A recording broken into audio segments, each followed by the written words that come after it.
अच्छा, एक टॉपिक है हमारे पास डिविडेंड पॉलिसी। कभी कभार डिविडेंड पॉलिसी पे भी बात की जाती है एग्जाम में ना, सवाल क्रिएट हो जाता है।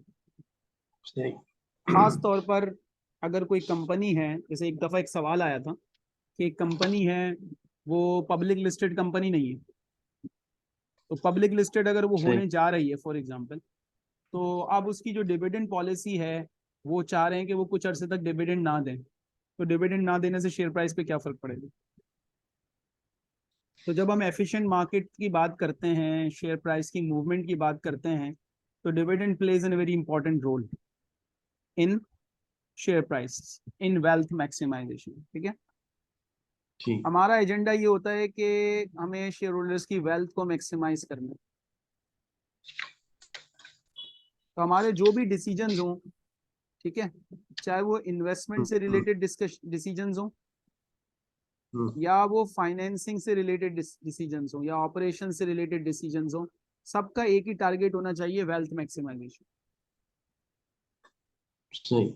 इसलिए हमारी कोशिश ये होती है कि हम उन प्रोजेक्ट्स में पैसा लगाएं जहां पर एनपीवी पॉजिटिव आ रही है। हम हम्म, वहां से फाइनेंसिंग रेस करें जहां हमारी कॉस्ट ऑफ कैपिटल मिनिमम हो। इससे क्या होता है? सही। वेल्थ मैक्सिमाइज होती है। अब ठीक। डिविडेंड पॉलिसी की जो इंपॉर्टेंस है ना, वो इस हवाले से होती है कि अक्सर शेयर होल्डर्स जो होते हैं, वो डिविडेंड में भी इंटरेस्टेड होते हैं along with capital gain. Share holders का जो रिटर्न आता है उन्हें, सही। वो उसके दो कंपोनेंट्स होते हैं, हम्म, डिविडेंड और इंक्रीज इन शेयर प्राइस। ये एक कंपोनेंट जिस पर हम अभी बात कर रहे हैं। एक मिनट रुको। हम्म, हाँ जी। तो जब शेयर होल्डर इंटरेस्टेड होता है डिविडेंड में, यानी कि उसका जो वेल्थ है वो डिविडेंड की वजह से अफेक्ट होती है, तो अब सवाल ये पैदा होता है, क्या हर शेयर होल्डर डिविडेंड में इंटरेस्टेड होता है? क्या डिविडेंड देना इज इम्पॉर्टेंट डिसीजन? अगर एक कंपनी डिविडेंड नहीं दे रही, तो क्या उससे शेयर प्राइस पे अफेक्ट आएगा? अगर एक कंपनी बहुत ज्यादा डिविडेंड दे रही है, क्या शेयर होल्डर खुश होंगे? क्या शेयर प्राइस के ऊपर एक पॉजिटिव इफेक्ट आएगा? ये है मसला डिविडेंड पॉलिसी का। क्या ख्याल है, क्या हम्म। इंपॉर्टेंस होती है डिविडेंड पॉलिसी की? डिविडेंड की, अगर फॉर एग्जांपल एक certain amount of dividend constantly year by year दिया जा रहा है, तो हम्म। प्रेफर किया जाता है कि उसी पॉलिसी को कंटिन्यू करें, क्योंकि हम्म। एकदम चेंज अगर करते हैं तो नेगेटिव परसेप्शन की यानी वजह से यानी कि कांस्टेंट डिविडेंड दिया जाए, वो। ठीक है, हम्म। या कांस्टेंट ग्रोथ होनी चाहिए? सही। ठीक है। अब मसला ये है हम्म। कि डिविडेंड हमारा कॉन्फ्लिक्ट करता है इंटरनल फाइनेंसिंग से। सही। अब कंपनी की ख्वाहिश तो ये होती है कि यार जो भी फंडिंग रिक्वायरमेंट है वो इंटरनल फाइनेंसिंग से मीट की जाए, रिटेन अर्निंग्स। तो अगर आप सही। चाहते हैं कि फ्यूचर के लिए आपके पास रिटेन अर्निंग सफिशिएंटली जमा हो जाएं, तो आपको अपना हम्म। डिविडेंड पे आउट लो रखना पड़ेगा। ठीक। ठीक है, सही। लो रखना पड़ेगा और उसको आहिस्ता आहिस्ता ग्रो करना पड़ेगा। जैसे ठीक। एक कंपनी है, उसका प्रॉफिट आफ्टर टैक्स आ रहा है 80 मिलियन का, उसकी पे आउट पॉलिसी है कि लो डिविडेंड वो पे करती है, तो उसने 20 मिलियन पे आउट किया और 60 ठीक। मिलियन उठा के रिटेन कर लिया फ्यूचर के लिए। सही। सवाल ये है कि शेयर होल्डर कहेगा कि भाई आपने ये पैसा क्यों रिटेन किया? क्या हम्म। आपके पास इन्वेस्टमेंट अपॉर्चुनिटी है? अगर इन्वेस्टमेंट अपॉर्चुनिटी है तो चलो समझ में आता हम्म। है, और अगर इन्वेस्टमेंट अपॉर्चुनिटी नहीं है, तो ठीक। फिर शेयर होल्डर कहेगा हमें तो था कि हम आगे इन्वेस्ट करें। हम्म। तो अब ये कोई सीधा सीधा डिसीजन नहीं है कि डिविडेंड पॉलिसी अल्टीमेटली क्या होती है। अच्छा, इसके ऊपर जो थ्योरीज अवेलेबल हैं सही। वो क्या कहती हैं? तो इसके ऊपर एक थ्योरी है जिसको हम कहते हैं डिविडेंड इररेलेवेंस थ्योरी। मॉडिग्लानी एंड मिलर इसके बारे में क्या कहते हैं? हम्म। अच्छा, केस स्टडी में ना हमें तो पूरा टॉपिक तो नहीं आएगा, आपको कोई स्पेसिफिक डिविडेंड पॉलिसी दी जाएगी, या तो डिविडेंड बढ़ाने के बारे में बात हो रही हम्म। होगी या डिविडेंड कट करने के बारे में बात होगी, आपको उसको डिस्कस करना होगा प्रोज एंड कॉन्स, पॉजिटिवली और नेगेटिवली। सही। ठीक है। ठीक। एक होती है रेलेवेंस थ्योरी, हम्म। और एक होती है रेजिडुअल थ्योरी। इन सब की अपनी अपनी कहानियां है ना। हम्म। इररेलेवेंस थ्योरी जो कि मॉडिग्लानी एंड मिलर ने दी थी, एमएम की जो थ्योरी है, हम्म। वो कहते हैं हम्म। कि जो इन्वेस्टर होता है ना is indifferent between dividend and capital gain. क्या ऐसा हो सही। सकता है कि इन्वेस्टर इनडिफरेंट हो between dividend and capital gain? वो कहते हैं कोई फर्क नहीं पड़ता। डिविडेंड, उसका जो इन्वेस्टर का ऑब्जेक्टिव होता है ना, जो एम होता है, वो होता है हम्म। रिटर्न हासिल करना। अब रिटर्न उसे सही। कहीं से भी मिले, इस बात से क्या फर्क पड़ता है?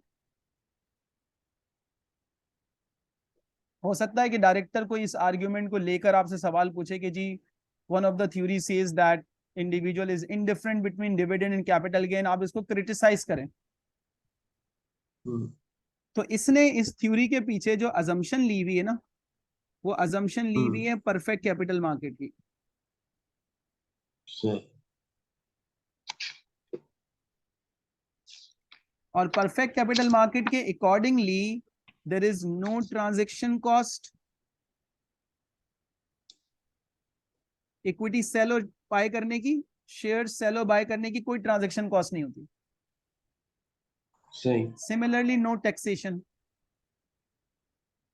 हम्म। टैक्सेशन भी नहीं है। तो अब वो ये सही। कहते हैं कि अगर इन्वेस्टर सिर्फ रिटर्न हासिल करना चाहता है, तो आप डिविडेंड दे दें उसे 100% और पैसा बाहर से बोरो कर लें, या सारा का सारा पैसा रिटेन अर्निंग का यूटिलाइज कर लें और शेयर हम्म। प्राइस बढ़ाने में लगा दें, वो वहां से डिविडेंड बना लेगा। हम्म। तो ये कहते हैं कि dividend can be manufactured, investor dividend manufacture कर सकता है। सही। आप डिविडेंड ना दें, वो डिविडेंड खुद मैन्युफैक्चर कर लेगा। कैसे? By selling some shares.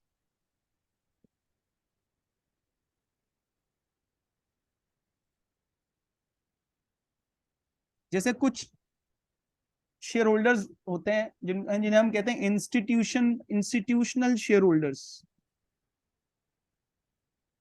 जिसके अंदर नॉर्मली इंश्योरेंस कंपनीज आ जाती हैं, पेंशन फंड ऑर्गेनाइजेशन, ये स्टॉक मार्केट के बड़े प्लेयर्स होते हैं जो कंपनीज के शेयर्स सही। में पैसा लगाते हैं। ठीक है।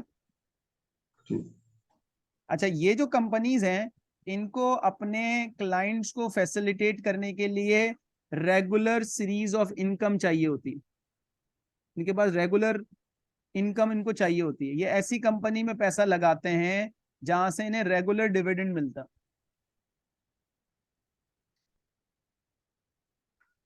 तो अब हम ये कहना चाह रहे हैं इनको कि भाई अगर कंपनी डिविडेंड नहीं दे रही तो आप एक काम करें, जब शेयर प्राइस बढ़े तो 2 शेयर्स बेच दें, फिर शेयर प्राइस दोबारा बढ़े तो 4 शेयर्स और बेच दें, और जितना अमाउंट आपको चाहिए वो शेयर सेल करने की करके आप उसको बेचते जाएं। हमारा जो यहाँ पे इशू आएगा, 2 पॉइंट्स, एक के ट्रांजेक्शन कॉस्ट तो एग्जिस्ट करती है, हम्म।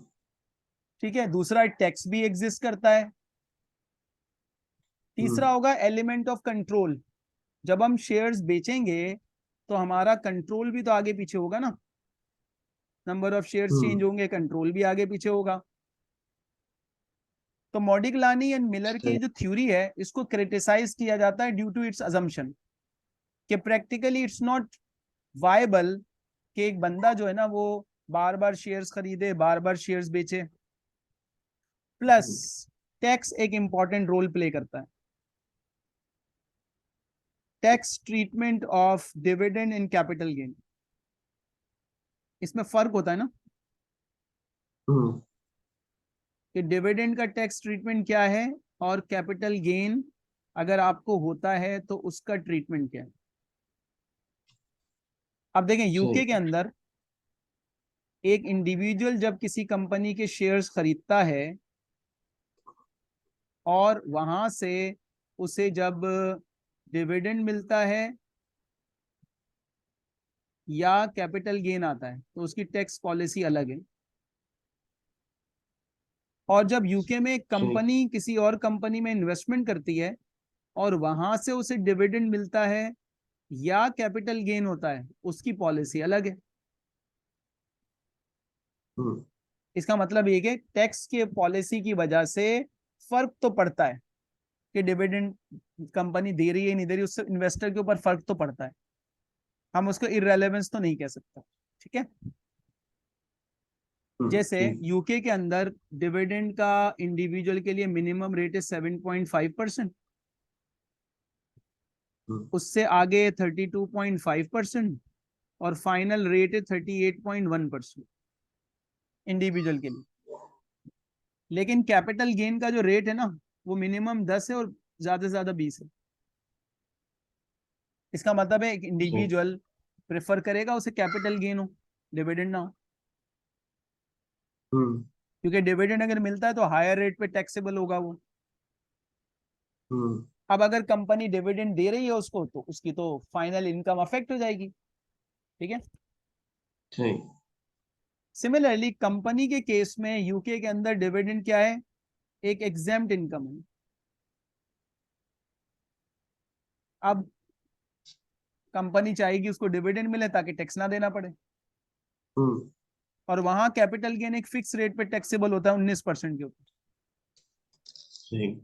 इसका मतलब है अगर कंपनी कैपिटल गेन कर रही है या इन कंपनी सेल करती है शेयर्स और कैपिटल गेन होता है तो उसे डिविडेंड हम्म। के मुकाबले में 19% ज्यादा टैक्स देना पड़ रहा है।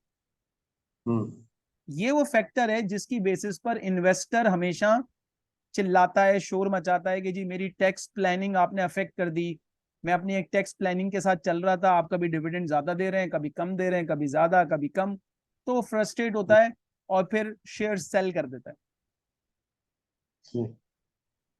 अच्छा, अब आ जाते हैं रेलेवेंस थ्योरी के ऊपर। हम्म। रेलेवेंस थ्योरी के अंदर कुछ फैक्टर्स हैं। पहला फैक्टर है कि डिविडेंड रेलेवेंट होता है, तो पहला फैक्टर है हमारे पास जिसको हम कहते हैं सिग्नलिंग अफेक्ट। हम्म। इसको सिग्नलिंग थ्योरी भी कह सकते हैं, सिग्नलिंग अफेक्ट भी कह सकते हैं। सिग्नलिंग अफेक्ट क्या होता है कि स्टॉक मार्केट के जो पार्टिसिपेंट्स होते हैं ना, वो हम्म। कंपनी के बारे में इंफॉर्मेशन, कंपनी की जो भी आ रही होती है उसके बारे में अपनी राय दे रहे होते हैं, अपनी असेसमेंट कर रहे होते हैं। ठीक है। तो डिविडेंड का देना या ना देना, दैट क्रिएट्स अ सिग्नल। या तो वो क्या होगा, पॉजिटिव सिग्नल होगा या फिर वो एक नेगेटिव सिग्नल होगा। सही। अब एक कंपनी ने डिविडेंड कट किया, हो सकता है मार्केट पार्टिसिपेंट ये समझे कि कंपनी को लिक्विडिटी का प्रॉब्लम था, पिछले साल तो दिया था, इस साल कंपनी ने नहीं दिया, तो शेयर प्राइस गिर हम्म। जाएगी फौरन। ठीक। तो जब भी हमें डिविडेंड की पॉलिसी के ऊपर कुछ चेंजेस लानी हो, we should know hmm. That कि सिग्नलिंग इफेक्ट मटेरियलाइज हो सकता है। दूसरा फैक्टर होता है जो डिविडेंड को इंपॉर्टेंस देता है और वो है bird in the hand argument.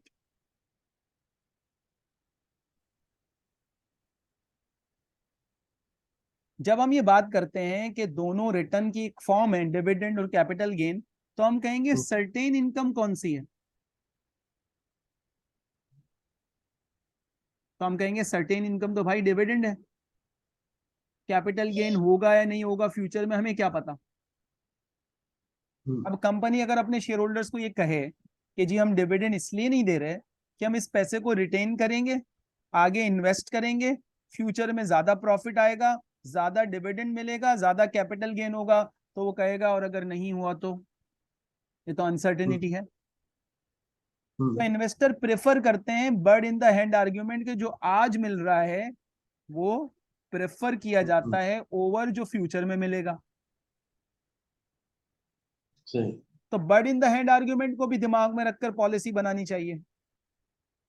तीसरा है क्लाइंटल अफेक्ट।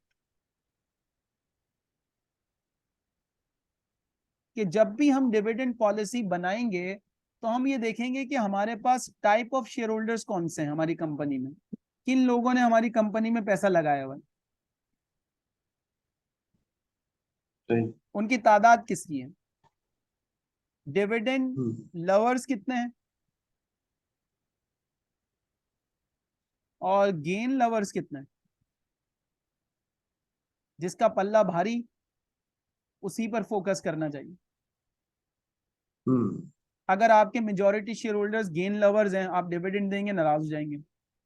अगर सही। Majority share holders dividend lovers हैं, आप डिविडेंड नहीं देंगे, वो नाराज हो जाएंगे। इसको भी बेस बनाया जाता है, ठीक है। ये रेलेवेंस ठीक। थ्योरी के पॉइंट्स हैं हमारे पास। अच्छा, जो रेजिडुअल थ्योरी है,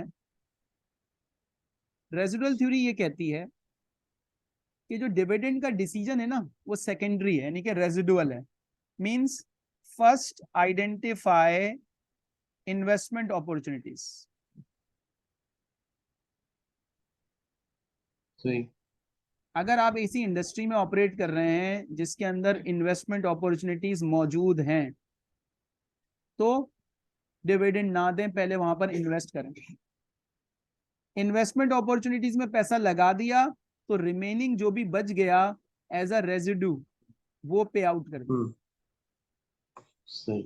अच्छा, काफी सेंसिबल ये थ्योरी है, लेकिन it also affect the distribution of income to investors. क्यों? कभी ज्यादा डिविडेंड जा रहा होगा, कभी कम जा रहा होगा, ठीक है। जहां इन्वेस्टमेंट अपॉर्चुनिटी ज्यादा होंगी वहां डिविडेंड जीरो हो जाएगा, जहां इन्वेस्टमेंट अपॉर्चुनिटी नहीं होगी वहां पे डिविडेंड आपका बहुत ज्यादा हो जाएगा। तो it disturbs the investors planning, right.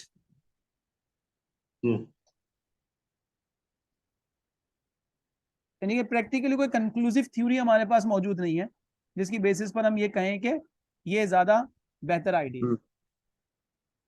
अच्छा चलें, अब हमने डिसाइड किया कि हमें डिविडेंड देना चाहिए।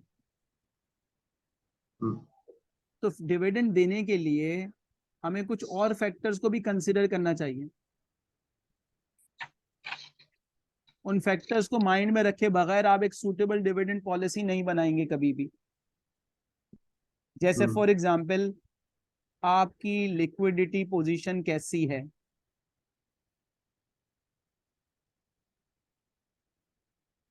अगर आपको लिक्विडिटी क्राइसिस का सामना करना पड़ रहा है तो उस वक्त अगर आप डिविडेंड देंगे तो ये एक सेंसिबल बात नहीं होगी। उस वक्त तो आपको डिविडेंड नहीं देना चाहिए। सही। दूसरा, डिविडेंड देने के लिए आपके पास डिस्ट्रीब्यूटेबल रिजर्व्स होने चाहिए। अगर आपके पास रिजर्व्स तो हैं लेकिन वो नॉन डिस्ट्रीब्यूटेबल रिजर्व्स हैं, जैसे रिवैल्यूएशन, सरप्लस वगैरह, तो आप लीगली उसमें से डिविडेंड नहीं दे सकते, वो लीगल रिस्ट्रिक्शन हो जाती है आपके ऊपर। सही। तीसरा, आपके कुछ लेंडर्स होते हैं जो बाज दफा आपके ऊपर रिस्ट्रिक्शन लगा देते हैं, जिसको F3 में तुमने पढ़ा होगा, कोवेनेंट कहा जाता है। तो बाज दफा वो कोवेनेंट आपको डिविडेंड देने में प्रॉब्लम क्रिएट कर रहे होते हैं। इसी तरीके से बाज दफा इन्फ्लेशनरी प्रेशर होता है कि इन्फ्लेशन बहुत ज्यादा है और कंपनी को अपने पास सफिशिएंट इन्वेस्टमेंट रिक्वायर्ड होती है ताकि वो पैसा होल्ड करके रखे और एसेट्स में जो वेयर एंड टीयर आ रहा है उसके अगेंस्ट इस्तेमाल कर सके, तब हमारे लिए प्रॉब्लम हो जाती है। इसके अंदर हम टैक्स सही। पॉलिसी, टैक्स रेट्स वाला पॉइंट भी यहाँ पर लेकर आ सकते हैं। इसी तरीके से हम कह सकते हैं कि हमारा एग्जिस्टिंग फाइनेंशियल रिस्क कितना है। अगर आपने high level of debt financing ली हुई है तो आपका ज्यादा से ज्यादा प्रॉफिट तो इंटरेस्ट में निकल जाएगा, फिर आप डिविडेंड नहीं दे सकते। सही। ठीक है। ठीक। अब लास्ट डिस्कशन हमारी ये है कि प्रैक्टिकल पॉलिसीज क्या होती हैं जो कि normally public listed companies follow करती हैं। तो प्रैक्टिकली सही। कई पॉलिसीज यूज की जा सकती हैं। एक पॉलिसी होती है जीरो डिविडेंड पे आउट। क्या ये वायबल पॉलिसी है? डिपेंड करता है, ज्यादातर उन कंपनीज की होती हैं जो अभी ग्रोथ के मतलब इनिशियल ग्रोथ के फेज में। हाँ, तो इनिशियल ईयर्स में जो कंपनीज होती है ना, हम्म। जब वो मेच्योरिटी पे नहीं आती, तो ये इनिशियल ईयर्स में जस्टिफाइबल पॉलिसी। लेकिन जब कंपनी मेच्योरिटी पे आ जाती है, उसके पास कैश फ्लो आने शुरू हो जाते हैं, तो फिर ये पॉलिसी नहीं चल हम्म, सकती। सही। इसी तरीके से स्टेबल डिविडेंड पॉलिसी होती है, हम्म, यानी कि कांस्टेंट डिविडेंड दें या कॉन्स्टेंटली ग्रोइंग डिविडेंड दें, ये ज्यादा बेहतर पॉलिसी होती है। सही।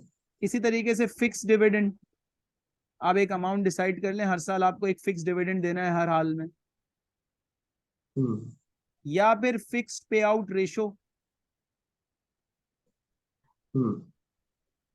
मसलन कंपनी ने कहा कि भाई हमारा रेशो हमने फिक्स कर दिया है 30% ऑफ प्रॉफिट, सही।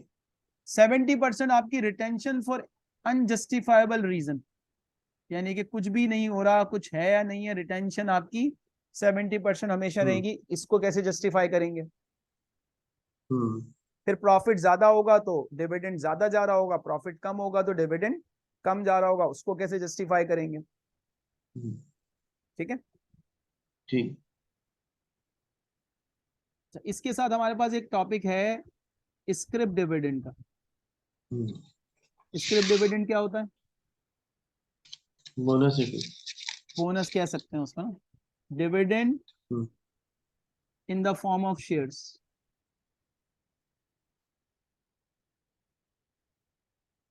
यानी कि सही। स्क्रिप डिविडेंड वो होते हैं जब आप alternate to cash dividend, hmm. Alternate to cash dividend. क्या रीजन बनता होगा इसका कि आप कैश डिविडेंड देने के बजाय स्क्रिप डिविडेंड दे रहे हैं? और इन्वेस्टर के ऊपर क्या फर्क पड़ेगा, वेल्थ के ऊपर क्या फर्क पड़ेगा, शेयर प्राइस के ऊपर क्या फर्क पड़ेगा? हम्म। तो एक रीजन तो ये हो सकता है कि कंपनी को कैश फ्लो प्रॉब्लम है, हम्म, जिसकी वजह से कंपनी कैश डिविडेंड नहीं दे रही। सही। दूसरा रीजन बन सकता है कि कंपनी प्रिजर्व करना चाहती है कैश को, सही।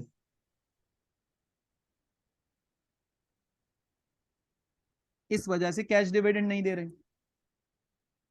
सही। शेयर होल्डर्स की वेल्थ पे क्या इंपैक्ट पड़ेगा स्क्रिप डिविडेंड से?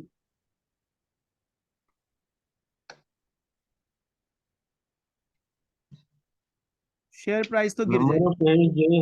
हाँ। शेयर प्राइस तो फॉल हो जाएगी, but no impact on wealth. सही। वेल्थ मेंटेन रहनी चाहिए।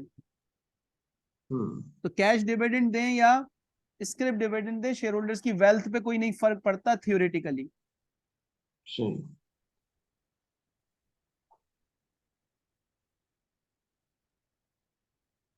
जैसे फॉर एग्जांपल, एक शख्स था, उसके पास एक कंपनी के 1000 शेयर्स थे, ठीक है, सही। और मार्केट प्राइस चल रही थी $2, तो वेल्थ कितनी हो गई उसकी? 2000। $2000। ठीक है। ठीक। अब कंपनी ने उसको 1/10 स्क्रिप डिविडेंड दिया, हम्म। तो नंबर ऑफ शेयर्स कितने हो गए? 1100। 100 हम्म। Scrip issue.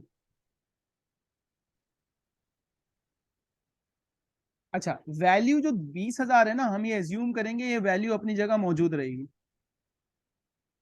सही। तो ये वैल्यू कितने शेयर्स की होगी? अब शेयर्स कितने हो गए? 1100। हम्म, ठीक है, प्राइस क्या हो गई? प्राइस हमें निकालनी है, तो प्राइस सही। पहुंच जाएगी वैल्यू मेंटेन करने के लिए। क्या प्राइस हो जाएगी?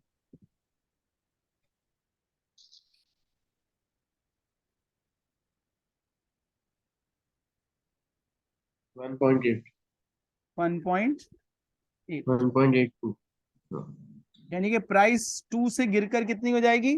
1.82। शेयर होल्डर के पास वैल्यू वही 2000 रहेगी, आपकी जो ईपीएस होगी वो फॉल हो जाएगी। सही।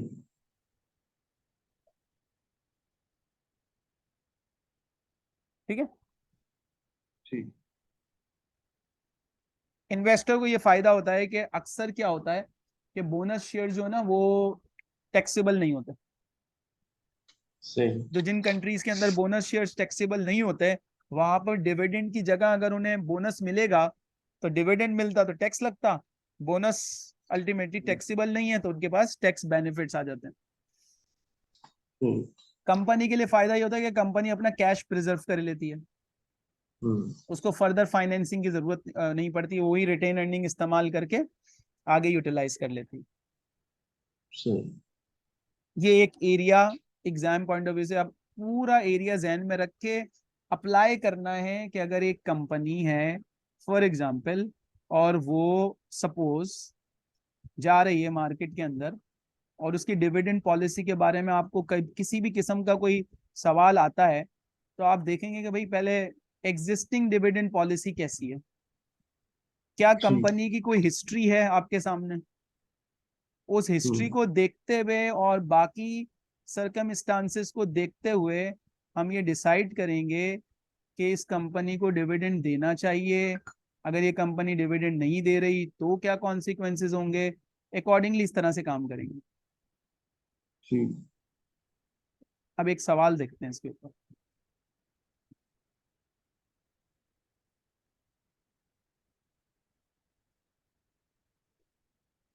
एक मिनट दें मुझे जरा, हम्म। क्वेश्चन आइडेंटिफाई कर लेते हैं।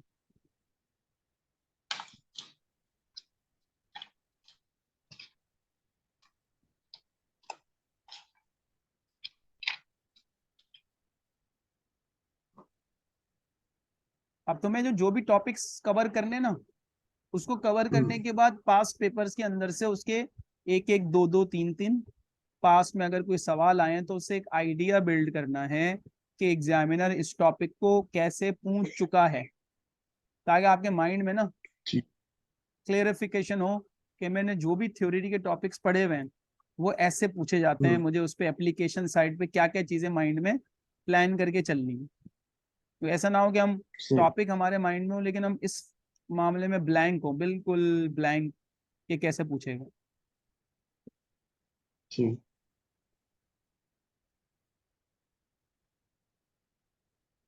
ये देखें, ये पास पेपर का एक क्वेश्चन है।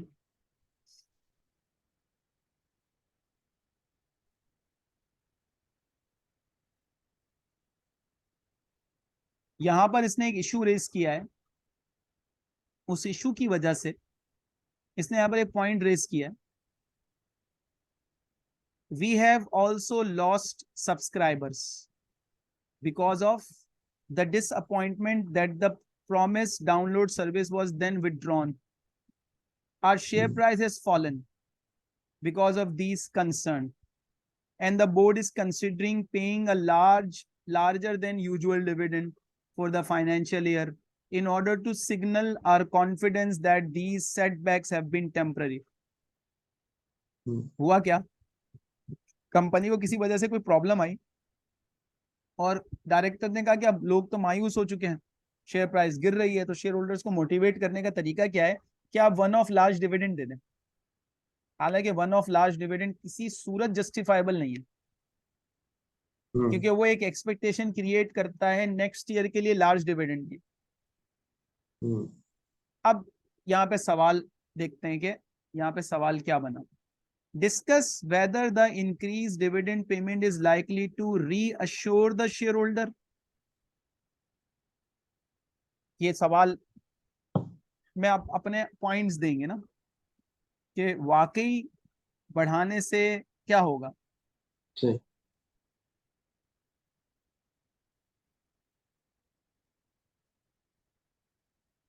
तो हम इसके पॉजिटिव में लिख सकते हैं, लेकिन टेक्निकल ग्राउंड पे देखा जाए तो इसके पॉजिटिव में हम ये बात कर सकते हैं कि भाई डिविडेंड ज्यादा देना it act as a signal that shows that company के पास इतना इनफ प्रॉफिट है, उसकी लिक्विडिटी अच्छी है कि कंपनी अच्छा डिविडेंड शेयर होल्डर को रिटर्न कर रही है।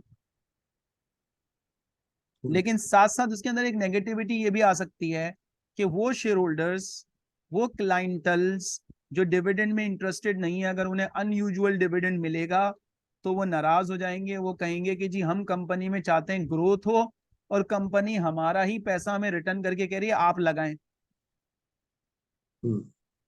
ठीक है। या ठीक। या ये इंडिकेटर भी आ सकता है, ये एक्सपेक्टेशन भी हो सकती है कि कंपनी अब नेक्स्ट ईयर से इतना ही डिविडेंड देगी। फिर अगर नेक्स्ट ईयर कंपनी के प्रॉफिट डाउन हुए और डिविडेंड कम किया गया तो अभी बढ़ते हुए तो पॉजिटिविटी आएगी, लेकिन फिर गिरते हुए नेगेटिविटी भी आएगी। अब आपको इसको बना के लिखना है, ठीक है। ठीक। इसको बनाना पड़ेगा एग्जाम में कि आप इसके ऊपर अपने आर्ग्यूमेंट्स देने ना, आर्ग्यूमेंट्स। अब वो आर्ग्यूमेंट आप इसकी फेवर में दे दें, इसके अगेंस्ट दे दें, वो आप पे डिपेंड करता है कि आप अपने आर्ग्यूमेंट्स को कैसे जस्टिफाई करते हैं, कितनी अच्छी जस्टिफिकेशन आपके पास है। लेकिन उसमें कोई ब्लंडर नहीं मारना कि एक बंदा कह रहा है बहुत अच्छी बात है, ठीक है, वन ऑफ लार्ज डिविडेंड देना तो बहुत अच्छी बात है, शेयर होल्डर्स खुश हो जाएंगे, सब कुछ अच्छा हो जाएगा। एग्जामिनर कहेगा इसको ये बात नहीं पता कि वन ऑफ लार्ज डिविडेंड देने से प्रॉब्लम्स क्या क्या आती है। तो अगर आपने एक तरफ अच्छी बात बोली है तो दूसरी तरफ साइमल्टेनियसली आप दो तीन बुराइयां भी तो बताएं उसकी। बुराइयां आपने सही। बताई नहीं, सिर्फ अच्छाइयां बता रहे हैं, तो वो नहीं चलेगा। ठीक। ठीक है। सही। तो अब एक टॉपिक पढ़ के हमें अंदाजा हुआ कि भाई ये टॉपिक जो है ना ऐसे पूछा गया है, और आगे किसी और जगह पर ये टॉपिक कैसे पूछा गया एक और जगह देखते हैं। वैसे ज्यादातर अक्सर जो ना कंपनीज हमें दी जाती है ना केस में, वो पब्लिक लिस्टेड कंपनीज होती है। सही। लेकिन पास में एक दो केस में ऐसा हो चुका है कि उसने आपको एक अनलिस्टेड कंपनी दे दी, और जब अनलिस्टेड कंपनी दी तो वो फिर ये बात करता है कि जी एक पब्लिक लिस्टेड कंपनी की तो एक डिविडेंड पॉलिसी होती है ना। अब जब आप अनलिस्टेड कंपनी थे, अब जब आप डिविडेंड देने जा रहे थे, तो अब आप यहाँ पर तो वो बताएंगे ना उसको कि हमारी डिविडेंड पॉलिसी क्या होगी। तो अब आप कौन सी डिविडेंड पॉलिसी लेके चलें। तो हम ये कहेंगे कि जिस सेक्टर में हम परफॉर्म कर रहे हैं उस सेक्टर में पहले हम देखेंगे दूसरे लोग क्या कर रहे हैं, ठीक है, और उसके सही। बाद भी हम डिसाइड करेंगे ना हमें क्या करना है। अगर हमारे सेक्टर इंडस्ट्री में जो बाकी कंपनीज हैं वो अच्छा डिविडेंड दे रही हैं तो फिर हमें भी अच्छा डिविडेंड देना पड़ेगा।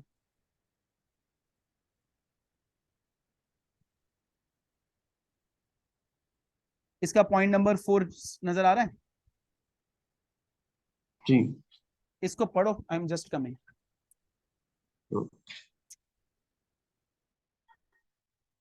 हाँ जी, पढ़ लिया। जी। अच्छा, इसमें बाकी मसले भी बड़े इंपॉर्टेंट है, लेकिन फिलहाल जो हमारा एजेंडा चल रहा है उसके हिसाब से ये बेसिकली एक लिस्टेड कंपनी नहीं थी, ठीक है। तो अब मैनेजमेंट ने डिसाइड किया कि भाई हम इसको लिस्ट करवा लेते हैं स्टॉक मार्केट के अंदर। अब उसने यहाँ पे जो इशू रेस किए हैं उसमें से एक इशू उसने ये बोला, यहाँ पर आते हैं, ये इन्होंने इशू दे दिया। आपको ये चेक करना है कि एग्जामिनर का माइंडसेट क्या चल रहा होता है सवाल बनाते वक्त ना। उसने पहला मसला निकाला इंटरनल कंट्रोल्स का, वेरी इंपॉर्टेंट किसी भी एग्जाम के लिए। Internal audit function, again very important. तीसरा, ये इंपॉर्टेंट अभी फिलहाल नहीं है, performance measurement. Dividend policy, would share holders be satisfied with a zero dividend policy indefinitely, ये है मसला, इनडेफिनेटली, ठीक है। अब वो कह रहा है सवाल में, to what extent do we need to manage share holders expectation if you propose a zero dividend policy. सवाल ये है, to what extent do we need to manage share holders expectation. Share holders की जो expectation है ना उसको हमें किस हद तक मैनेज करना है इन टर्म्स ऑफ डिविडेंड, क्योंकि वो एक्सपेक्टेशन तो रखते हैं शेयर होल्डर्स। और इनडेफिनेटली वाला पॉइंट भी बड़ा इंपॉर्टेंट है, ठीक है। तो अब हम यहाँ पर ये बात करेंगे कि हमें शेयर होल्डर पहले तो ये देखते हैं कि ये कंपनी का स्टेज क्या है, इस कंपनी की स्टेज से आइडेंटिफाई होगा कि कंपनी अगर ग्रोइंग फेज पे जा रही है तो ऑब्वियसली बात है ऐसी कंपनी को कैश फ्लोज की बहुत ज्यादा जरूरत होती है। तो अगर वो बांटना शुरू कर देगी तो कंपनी ग्रोथ कैसे हासिल करेगी?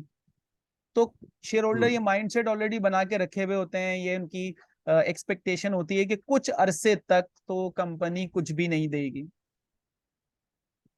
लेकिन साथ साथ उनकी ये एक्सपेक्टेशन भी होती है कि वंस कंपनी ट्रैक पर आ जाएगी तो कंपनी एक सूटेबल डिविडेंड पॉलिसी बनाएगी, जो कि एक स्टेबल डिविडेंड पॉलिसी होनी चाहिए। ठीक है, अब इसको भी बना के लिखना पड़ेगा और ये क्रिटिसाइज करना पड़ेगा कि कोई भी company indefinitely zero dividend policy के साथ नहीं जा सकती। डिविडेंड की एक इंपॉर्टेंस होती है, डिविडेंड हमेशा शेयर होल्डर्स को कुछ ना कुछ को चाहिए होता है। इस तरह से फिर इसको आंसर किया जाएगा। सही। ठीक है, तो ये सारे चीजें जो ठीक। ना वेरिएशन देख रहे हैं हम कि वेरिएशन क्या है कि एक जगह हमें कहा गया कि लार्जर देन यूजुअल डिविडेंड दे दो और एक जगह हमें कहा जा रहा है कि भाई कोई डिविडेंड ना दो। बिल्कुल ही 360 डिग्री बिल्कुल ही चेंज सवाल है। ठीक है, ठीक। या फिर इस तरह से भी सवाल आ सकता है कि हमें एक्सपेंशन करनी है और हम 50 या 60% पे आउट लेके चलते हैं, तो डायरेक्टर्स ये बात कर रहे हैं कि जी इस दफा आप डिविडेंड ना दें। तो आप उसकी इम्प्लीकेशन बता दें, शेयर प्राइस के ऊपर क्या फर्क पड़ेगा? उसको अनाउंस कैसे करना चाहिए स्टेक होल्डर्स को हमें कि हमारी शेयर प्राइस के ठीक। ऊपर कोई इम्पैक्ट ना आए? ठीक है, ठीक। तो ये हो गया हमारा पूरा एक डिविडेंड का टॉपिक डन। सही। अच्छा जी, साथ हम एक छोटा सा और इशू इस पे कनेक्ट कर लेते हैं और वो है स्टेक होल्डर से रिलेटेड, ठीक। जो कि E3 का टॉपिक है कि आपको अपने स्टेक होल्डर्स को आइडेंटिफाई करना है कि आपके पास कितने टाइप्स के स्टेक होल्डर्स हैं और कौन से स्टेक होल्डर्स को हम कंसिडर करते हैं कि ये वो स्टेक होल्डर्स हैं जिन्हें हमें प्रॉपरली मैनेज करना है, जिन्हें हम की स्टेक होल्डर्स कह सकते हैं, और उनको कैसे मैनेज किया जाए, हाउ टू मैनेज। कोई भी इंसिडेंट होता है तो उसमें आपके की स्टेक होल्डर्स ही चिल्लाते हैं, तो उनको मैनेज कैसे किया जाए? अब स्टेक होल्डर्स की तो एक लंबी लिस्ट है ना, तो उसके हवाले से हमारे पास ये जो मॉडल अवेलेबल है ये क्या कहता है?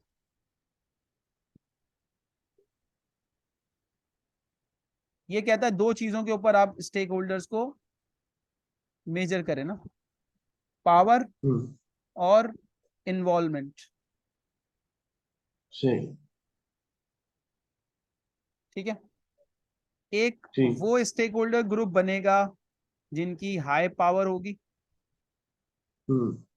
और वो इन्वॉल्व भी बहुत ज्यादा होते हैं।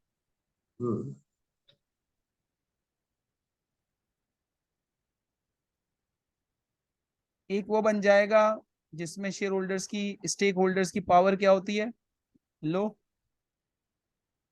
और इन्वॉल्वमेंट भी लो होती है। सही। जितने भी डायरेक्ट स्टेक होल्डर्स होते हैं ना, इंटरनल स्टेक होल्डर्स होते हैं, ठीक है, वो तो कनेक्टेड स्टेक होल्डर्स होते हैं, वो तो डायरेक्टली इन्वॉल्व होते हैं। जो एक्सटर्नल स्टेक होल्डर्स होते हैं वो नॉर्मली इतने ज्यादा इन्वॉल्व नहीं होते। इसी तरीके से अगर हाई पावर वाले हुए लेकिन लो इन्वॉल्वमेंट है, अब क्या किया जाए? और अगर लो पावर वाले हुए और हाई इन्वॉल्वमेंट है तो अब क्या किया जाए? ये तो ये मेंडलो मैट्रिक्स में स्टेक होल्डर्स को इवेल्युएट करके फिर उनको उसके मुतालिक स्ट्रेटेजीज बनाई जाती है, कौन से स्टेक होल्डर्स को आप देखेंगे पॉलिसी चेंज करते वक्त, क्योंकि आप चेंज करेंगे वो हिट होगा, वो भी प्रॉब्लम क्रिएट कर देगा। यहाँ पर वो इसको नाम देते हैं की प्लेयर्स का। सही। अब हमें ये देखना है कि हमारे केस में की प्लेयर्स कौन से। सही है। ठीक। और बाकी क्या होते हैं, लो वाले को क्या कहते हैं, मिनिमम एफर्ट, सही। यानी कि इनको इग्नोर कर दें हम। हम्म। इनको क्या कहते हैं, कीप सेटिस्फाइड, सही। Keep informed. हम्म। जैसे for example institutional share holders, hmm. ये किस में आते हैं, keep informed. Institutional share holders के पास पावर तो होती है क्योंकि वो बल्क में परचेजिंग हम्म। की हुई होती है, ठीक है। और वो डे टू डे एक्टिविटीज में बहुत ज्यादा इंटरेस्टेड भी होते हैं क्योंकि वो पढ़े लिखे शेयर होल्डर्स होते हैं। Generally these hmm. आर की प्लेयर्स। अब आप कोई भी स्ट्रेटेजी बनाएंगे इनकी मर्जी के खिलाफ नहीं बन सकते। सही। इनको कॉन्फिडेंस में लिए हुए बगैर, अच्छा नॉर्मल शेयर होल्डर्स वो हो सकता है कि इस कैटेगरी में ना आए क्योंकि वो लो इन्वॉल्वमेंट हम्म। रखते हैं, अक्सर शेयर होल्डर इन्वॉल्वमेंट नहीं रखते, पावर तो हम्म। होता है लेकिन इन्वॉल्वमेंट कम होती है। हम्म। तो हम कीप सेटिस्फाइड पे चले जाएंगे। हम्म। इसी तरीके से बाज दफा प्रेशर ग्रुप्स होते हैं, industry to hmm. Industry vary करते हैं ना, वो भी इसी हम्म। कैटेगरी के अंदर आ जाते हैं। पावर भी ज्यादा सही। होती है, उनकी इन्वॉल्वमेंट भी ज्यादा होती है। इसी तरीके से बाज दफा हमारे रूटीन कस्टमर्स होते हैं, उनकी पावर तो कम होती है लेकिन इन्वॉल्वमेंट बहुत ज्यादा होती है। हम्म। इसी तरीके से हमारे मेजर कस्टमर्स होते हैं, उनको हम्म। देखना पड़ेगा हमें। हमारे की सप्लायर्स होते हैं, उनको देखना पड़ेगा। फाइनेंस प्रोवाइडर्स को देखना पड़ेगा कि हम उन्हें कितना लिफ्ट करा रहे हैं। रेगुलेटरी बॉडीज को देखना पड़ेगा, हम्म। ठीक है। इसका ठीक। केस पे पोस्टमार्टम होना चाहिए, आइडिया सही। होना चाहिए कि आपके पास क्या मौजूद है और आपको किस तरीके से उनको हैंडल करना है। अगर कोई रिलेशनशिप खराब हो गए आपके तो उस रिलेशनशिप को कैसे मैनेज किया जाए। सही। डिपेंड तो टाइप ऑफ उस पर करेगा ना कि आप कि बिजनेस कौन सा है। बिजनेस का पता होगा तभी हम अंदाजा लगा सकते हैं ना। वैसे हमें मेंडुला हम्म। मैट्रिक्स को ही फॉलो करना है और उसके अकॉर्डिंगली हमें पता होता है कि कीप इन्फॉर्म्ड, कीप सेटिस्फाइड वगैरह में क्या क्या चीजें आती हैं, उसको कैसे मैनेज करना है। लेकिन प्रॉब्लम क्रिएट कर सकता है वो स्टेक होल्डर्स के बारे में, सही। ठीक है। ठीक। ये छोटा सा टॉपिक है लेकिन ये कि इसके भी बाज़ दफ़ा सवाल ऐसे होते हैं कि वो एग्जाम में प्रॉब्लम क्रिएट कर देते हैं और स्टूडेंट थोड़ा सा गलत डायरेक्शन में चला जाता है when in terms to suggest कि भाई क्या स्ट्रेटेजी अडॉप्ट की जाए। हम्म। एक मिनट रुको, अगर कोई इमीडिएट मेरे सामने सवाल आ जाता है तो हम उसको भी देख लेते हैं, वरना हम्म। फिर नेक्स्ट सिटिंग में डिस्कस करेंगे। ठीक।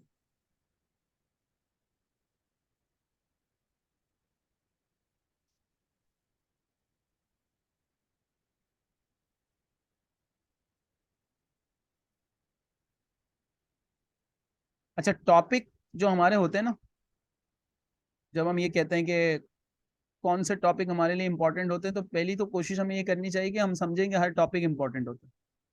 ठीक। कोई भी टॉपिक हम ऐसा छोड़ के ना जाएं क्योंकि अगर कोई टॉपिक अभी हमें इम्पोर्टेंट नहीं लग रहा लेकिन हम्म। एग्जामिनर उसको क्रिएट करके इम्पोर्टेंट बना देगा, हम्म। अगर हमने उस पर काम ही नहीं किया हुआ होगा तो अल्टीमेटली हाँ। हम ब्लैंक होंगे।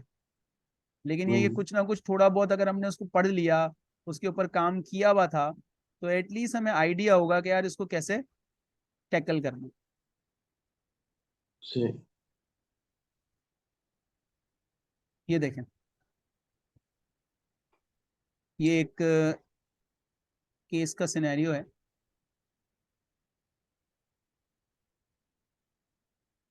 ये ऑनलाइन गेमिंग कंपनी है। इनके हम्म। साथ प्रॉब्लम ये आया कि ये ऑनलाइन सॉकर टूर्नामेंट करवा रहे थे गेम प्लेयर्स के दरमियान, सही। हम्म। ठीक है। तो येस्टरडे हमारा जो लॉन्च था ना वो डिस्टर्ब हो गया, सही। और हम उसको प्लान भी नहीं कर रहे, उसको पब्लिक भी नहीं करना चाह रहे। But the hmm. Initial investigation suggest that the disruption was caused by a cyber attack, hmm. possibly a denial of service attack on a hmm. web service hosted by Cloudborne, यानी कि हमारा जो web service है वो कोई और third party host कर रही है। सही। I have just received a call from the regulators at the stock exchange, उनके तरफ से हम्म। हमें कॉल आई, उन्होंने हमारी हम्म। ट्रेडिंग की movement before and after the tournament observe की, और कहा कि भाई हम्म। 2 हफ्ते पहले आपकी शेयर प्राइस 55 से 47 हो गई थी, उसका हम्म। कोई रीजन समझ में नहीं आ रहा कि क्यों डिक्रीज हुई थी, हम्म। और अब फर्दर $5 से और डिक्रीज हो गई है जब टूर्नामेंट फेलियर का पता लगा। हम्म। लेकिन आज सुबह से $1 का रिकवरी हो गई है। हम्म। तो रेगुलेटर ये कह रहे हैं कि हमें ऐसा लगता है कि किसी ने आपके टूर्नामेंट को जानबूझ के डिस्टर्ब किया है in order to manipulate your share price, अपने फायदे के लिए। सही। अब इस किसी का भी दिमाग नहीं जा सकता कि एग्जामिनर ने कहाँ से प्रॉब्लम क्रिएट की। हम्म। लेकिन कर दी ना, चले हम, हमारा काम तो हल करना है। सवाल क्या है? First, ignoring issues related to share price, ये जो भी हुआ भूल जाएं। Hmm. Identify the key stake holders who hmm. were affected by the failure of the tournament and hmm. recommend how we should manage their interest। ये एक बिल्कुल जबरदस्त सवाल होता है किसी भी सिचुएशन में।